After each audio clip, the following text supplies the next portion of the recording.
Praise the lord. అందరు బాగున్నారా? యేసుక్రీస్తు గురించి, ఆయన జీవితాన్ని గురించి 4 సువార్తల్లో రాయబడి ఉంది. ఒక్క బుక్లో రాస్తే సరిపోతుంది కదా, 4 సువార్తలు ఎందుకు? Why 4 gospels?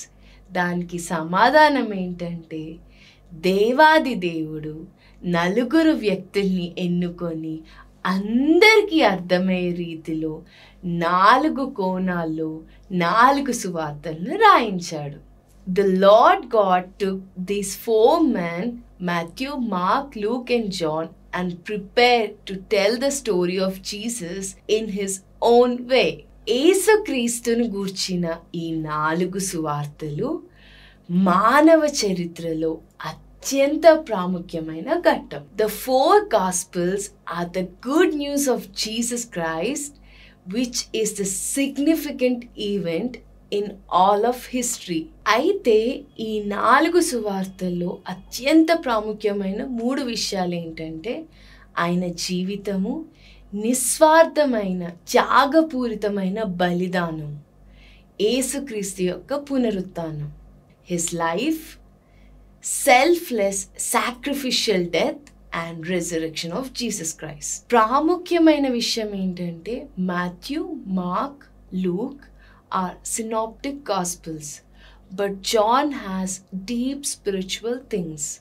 మత్తయి సువార్త, మార్కు, లూకా సువార్తల్లో సమరూపంగా కొనసాగుతాయి. అయితే యోహాన్ సువార్తలో నూతన కోణంలో లోతైన ఆత్మీయ విషయాలు కనబడతాయి. మనం జాగ్రత్తగా గమనించాల్సిన విషయం ఏంటంటే, మత్తయి, మార్కు, లూకా సువార్తలు ప్రజలకు చేసిన బోధలు కనపడతాయి. యోహాను సువార్తలో మాత్రం శిష్యులతో గాని వ్యక్తిగతంగా మాట్లాడిన విషయాలు కనపడతాయి. Matthew, Mark and Luke are more public and John is more private. Mattayi, Marku, Luka సువార్తలు ఉపమాన రీతిగా రాయబడి ఉంది, కానీ యోహాను సువార్త మాత్రం సాదృశ్యమైన రీతిగా రాయబడి ఉంది. ఇప్పుడు మనం ఒక్కొక్క సువార్తల్లో యేసుక్రీస్తు వారిని ఎలా వివరించారో చూద్దాం. Matthew, he is the promised king, his credentials was written. వాగ్దానం చేయబడిన రాజు, ఆయన యోగ్యతల గురించి రాయబడింది. మార్కు సువార్త, ఆయన శక్తి కలిగి పనిచేశాడు. He worked with all his power. లూకా సువార్త, ఆయన స్వభావం గురించి రాయబడి ఉంది. It is written how his nature was like. యోహాను సువార్త, ఇతను నిజముగా ఎవరు? దైవత్వం కలిగిన వాడు. This is who really he was, godship, దైవత్వం కలిగిన వాడు. ఆయన వారసత్వం, వంశావళి గురించి ఏ సువార్తలో ఎలా ఉందో తెలుసుకుందాం. మత్తయి సువార్త, రాయల్ లీగల్ లైన్, రాజరికమైన వంశావళి. మార్కు సువార్త, నో జీనియాలజీ, వంశావళి లేదు. లూకా సువార్త, బ్లడ్ లైన్, రక్త సంబంధమైన వంశావళి.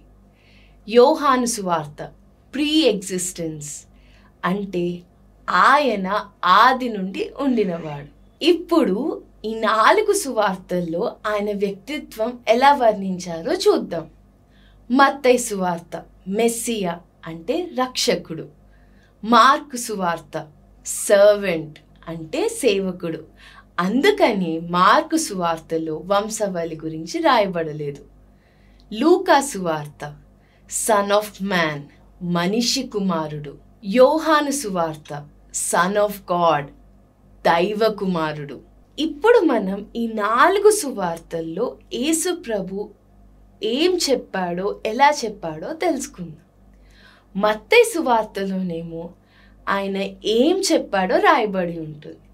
మార్కు సువార్తలోనేమో ఆయన ఏం చేశాడో రాయబడి ఉంటుంది. మరి లూకా సువార్తలోనేమో ఆయన ఎలా స్పందించాడో, హౌ హీ ఫెల్ట్ అనే విషయం రాయబడి ఉంటుంది. మరి యోహాన్ సువార్తలోనేమో ఆయన ఎవరై ఉన్నాడనేది రాయబడి ఉంటుంది. ఈ 4 సువార్తలు ఎవరెవరికి రాశారో ఇప్పుడు తెలుసుకుందాం. మత్తయి సువార్త, జ్యూస్, యూదులకి రాశారు.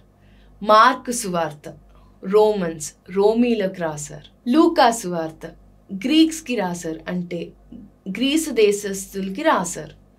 మరి 4వదిగా యోహాన్ సువార్త చర్చ్కి రాశారు, అంటే దేవుని సంఘం కొరకు రాశారు. చివరిగా మనము 4 రైటర్స్ 4 రచయితలు ఈ సువార్తల్ని ఎలా ముగించారో నేర్చుకుందాం.